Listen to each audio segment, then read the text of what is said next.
So for quite a while now, I've been using booklighting as the main method for any talking headshots that I've been doing.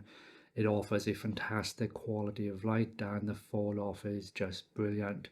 Now the only caveat, well there's one or two caveats, but the main caveat is that you need quite a large footprint in order to make this work. So unless you know you're working in an area where you have adequate space to provide the right angle and the right camera setup, then booklighting isn't something that you're going to be always able to fall back on in a pinch. Now I've managed to get this down to one light stand, so if you stick around I'll show you how I done it.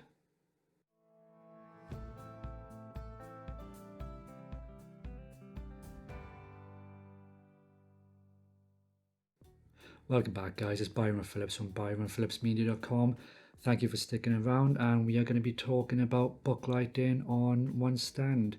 Now I absolutely love booklighting, and like I said, it produces a fantastic quality of light with great fall off, but there's a few caveats with this. One is the light spill that you get with it, and that is not something that we're going to be talking about tonight. What we are going to be talking about is reducing it from say 3 stands down to 1.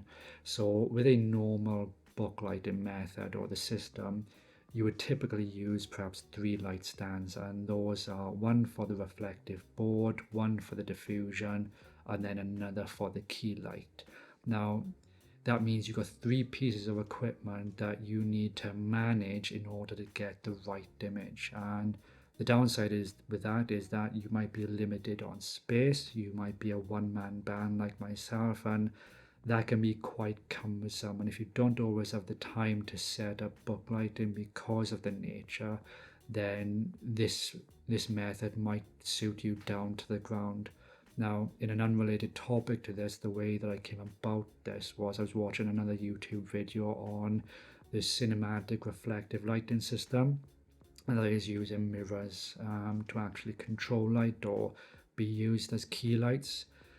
Now, when I saw this demonstration, the way that they had the main key light mounted, I instantly thought of booklighting, and I can get this to work on one stand. And to be honest with you, I don't know why I didn't think about it before. So we're gonna demonstrate how this is working. So the light that you are seeing today is as a result of the system that I'm using today. There are no other lights turned on in the picture, and the reason for that is that I don't want to distract or detract from the actual quality of light in the system that we're going to be showing. So there are a few things that you need to get this working. Obviously you're going to need a light stand, and that needs to be relatively heavy duty. Doesn't need to be a C stand, but as long as it's strong enough, then that's fine. Obviously you're going to need a key light, and the way this is mounted is vertically against the main pole. And I've got this in between the base, between the bottom and the first riser for the actual light stand, and this is positioned vertically pointing up. Then on the top of the light stand you've got a reflective holder, and on that we've got a small V-flat board. Now I've done V-flat boards before, but usually they are used to control the fill. Now with this, now we can actually control the light in the same fashion as a booklight. The last piece of the puzzle is obviously the diffusion, and then that is being draped off the top. So in effect, what we have in one light stand, we have a mini booklight system, which is considerably more flexible to a person like myself who is a one-man band or doing YouTube videos, and it is much quicker to set up because it is quite literally one stand, which is perfect.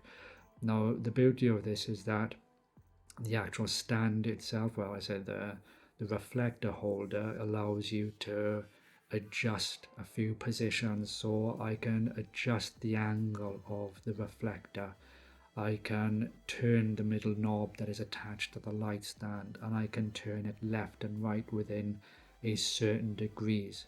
So that means I've got a number of options available to me. The other beauty is because the key light is not attached to the top of the light stand but it's on the base, I can actually raise the actual reflector up. So like now I'm in a sitting position, but if I wanted to go to a standing position, but I didn't want to change the actual position of the book light, then I would just adjust the height and put it up.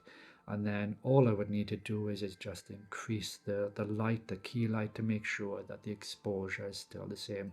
Because obviously the higher up you go, the further the distance the light is from the actual board. So that is obviously going to diminish the light that comes out. So if you've got a powerful light like an Aperture 300D, perfect. The one that I got is a Fortar VEO 150, and that is a 100-watt light.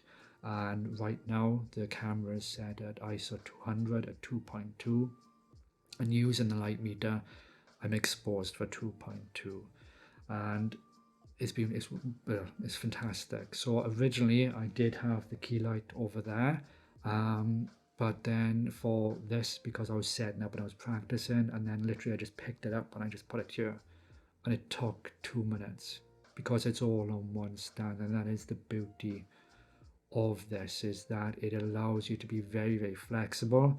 It's a very small footprint and it's a book light. What more can you ask for?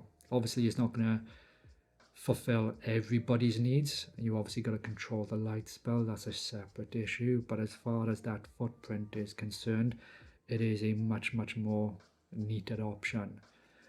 So yeah, so that is the book light on one stand. So hopefully it's been beneficial and you like this. So please like and subscribe, and yeah, I'll see you guys in the next one. Cheers.